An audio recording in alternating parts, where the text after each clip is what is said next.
Eng og'riqli haqiqat shuki, bu qismda hech kim baland ovoz bilan xiyonat qilmadi. Hech kim o'zini oshkora yovuz deb ko'rsatmadi, lekin deyarli hamma birovning yuragiga pichoq urdi. Eng dahshatlisi esa shunda bo'ldiki, bu safar zarba tashqaridan emas, uy ichidan, mehr deb ishonilgan joydan, suyanchiq bo'lish kerak bo'lgan odamlardan keldi. Shu sabab bugungi voqealar oddiy janjal yoki kundalik muammo emas. Bu butun taqdirlar yo'nalishini o'zgartirib yuboradigan ichki sinishlar qismi bo'ldi.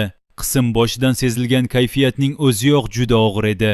Har bir suhbatda bir alam, bir ishonchsizlik, bir yashirin hisob-kitob bor edi. Kimdir erkaklarning bahonasidan gapirdi, kimdir ayollarning aldanganidan. Lekin aslida serial bu yerda bitta katta fikrni aytdi. Muhabbatdan oldin ishonch yiqilsa, keyin hech qanday yaqinlik oilani saqlab qola olmaydi. Shu fon ichida pul, obro', uyat, farzand, qonun va qasos bir-biriga chirmashib ketdi. Birinchi sahna Lenanning uyida boshlanadi. U hali onalikning og'irligini tanasida ko'tarib yuribdi. Chaqaloq tinmay yig'layapti. Lekin bu yig'i shunchaki bolaning injiqligi emas. Bu uydagi tinchlikning yo'qligi, mas'uliyatning bir tomonga og'ib ketgani va ayolning ichida to'planib qolgan g'azab bilan ojizlikning ovozi. Lena o'sha kichkina xonada yolg'iz o'tirib, derazadan tashqariga qaraydi. Uning ko'zlarida charchoq bor, lekin undan ham ko'proq qat'iyat paydo bo'lib qolgan. U endi faqat yordam so'rayotgan ona emas. U o'z taqdirini onasinikiga o'xshatib qo'yishdan qo'rqayotgan ayolga aylandi. Bu juda muhim nuqta, chunki Lena endi chidab yuradigan, kutib turadigan, ko'z yoshini ichiga yutadigan qiz emas. U qaror qilib bo'lgan va aynan shu qaror uni Qodirning eshigigacha yetakladi. Qodirning uyiga kelganida Lena nafasini rostlab, eshikni taqillatadi. Qodirning onasi eshikni ochadi. Ayolning yuzida hech qanday iliqlik yo'q.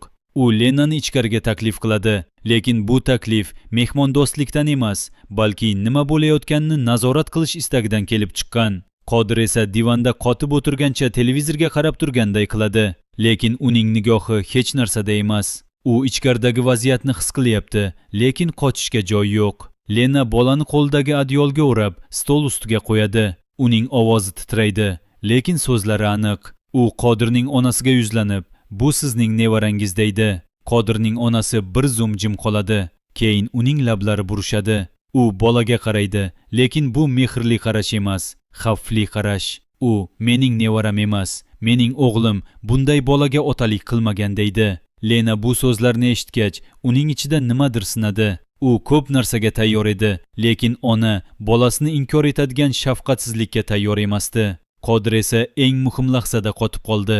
U bolaga qaradi, lekin otalikka emas, muammoga qaragandek bo'ldi. Uning lablari qimirladi, lekin hech qanday ovoz chiqmadi. Ana shu sukut kelgusi qismlar uchun eng kuchli ishoralardan biri. Chunki ba'zan erkakning ha yoki yo'q demagani ham uning ichida haqiqat uyg'onganini bildiradi. Qodir inkor qilishga urinadi, lekin yurak ko'rib bo'lgan narsani til keyinroq aytadi. Bu sahnadagi eng nozik detal bolaning o'zi emas, bolaning yuziga qarashga majbur bo'lish holati edi. Qodirning onasi ovozni balandlatadi, lekin ovozi baland bo'lgan odam har doim ham kuchli bo'lmaydi. Ko'pincha u qo'rqayotgan bo'ladi. Bu ayol endi haqiqatni yashirish uchun har narsaga tayyorligini ko'rsatdi. Ikkinchi sahna Nasrboyning uyida bo'lib o'tadi. U katta stol ortida o'tirib, oldidagi qog'ozlarga qaraydi. Uning qo'lida qalam, lekin u yozmaydi. U faqat o'ylaydi. Yillar davomida u pulni qudrat deb bildi. U pul ortidan yugurdi, pul uchun uxilmasdi, pul uchun yaqinlardan uzoqlashdi. Endi esa u pulning hech qanday qudrat keltirmaganini, faqat xiyonatni ko'paytirganini tushunib qoldi. Uning ichida kech va og'ir bir anglash boshlangan. U yonidagi seyfga qaraydi. O'sha seyfda uning butun hayoti davomida yig'gan boyligi bor. Lekin endi u biladiki, o'sha seyfning ichida puldan ko'ra ko'proq alam bor. U bilan suhbatlashgan kishi unga minnatdorchilik haqida gapirganda Nasrboyning yuzi o'zgaradi. U "Pul topdim, lekin odam topmadim" deydi. Bu so'zlar uning og'zidan og'irlik bilan chiqadi. U endi kechirasiz deyishdan uzoq o'tganini biladi. Lekin hech bo'lmasdan kimningdir yonida haqiqatni tan olish kerakligini his qiladi. Bu qismning eng sokin, lekin eng mazmunli sahnalaridan biri. Chunki shu yerda serial shovqinsiz bir haqiqatni aytadi. Inson boylik orttirarkan, ko'pincha odamlarning qadrini yo'qotadi. qadrni qayta anglaganida esa allaqachon ko'p narsa qo'ldan ketgan bo'ladi. 3-sahna qamoqxona va sud chizig'iga bag'ishlangan. Nazokatning uchrashuv xonasiga olib kirilishida uning yurishi o'zgargan. Ilgari u mag'rur va ishonchli qadamlar bilan yurar edi. Endi esa har bir qadami ikkilanish bilan to'la. Devorlarning rangi xira, havo og'ir. U stol ortiga o'tirib, qarshisidagi shisha devorga qaraydi. Rustam aka keladi.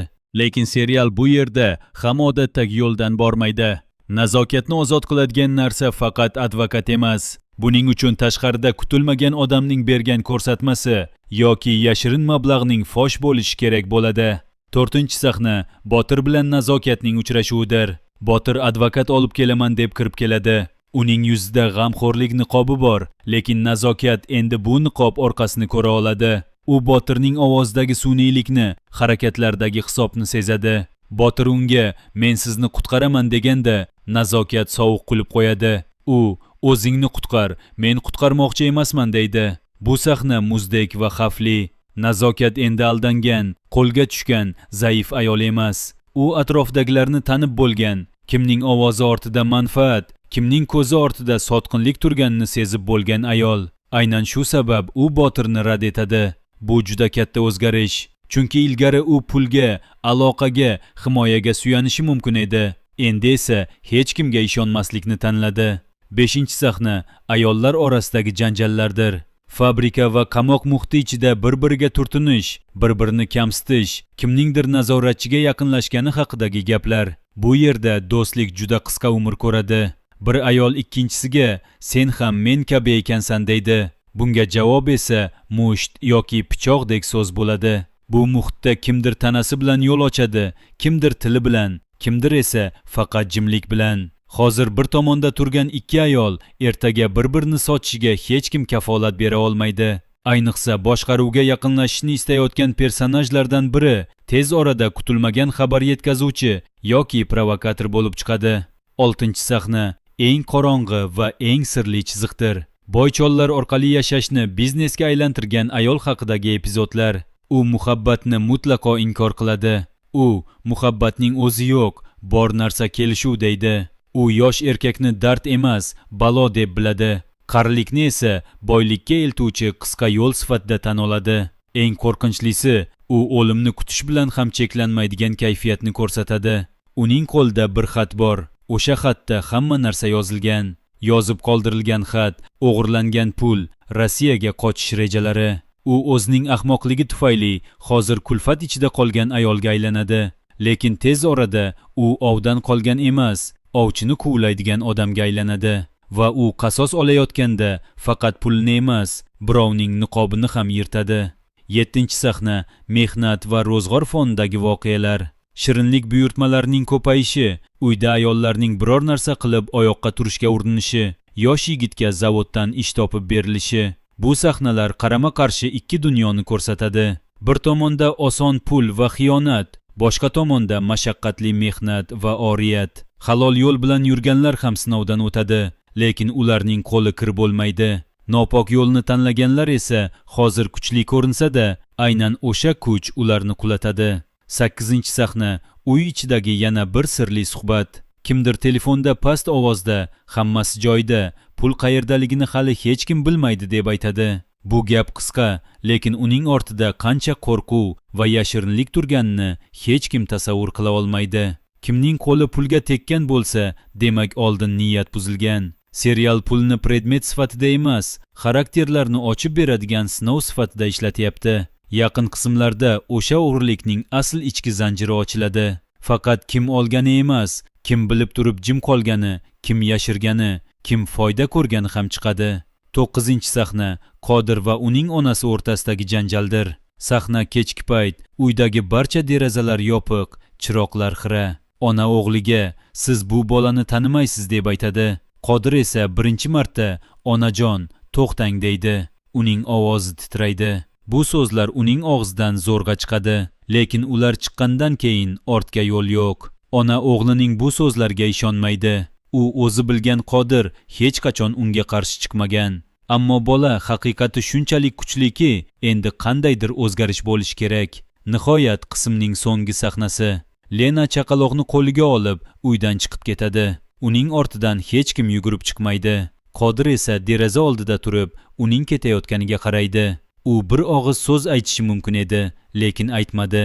U eshikni ochib, uni to'xtatishi mumkin edi, lekin qilmadi.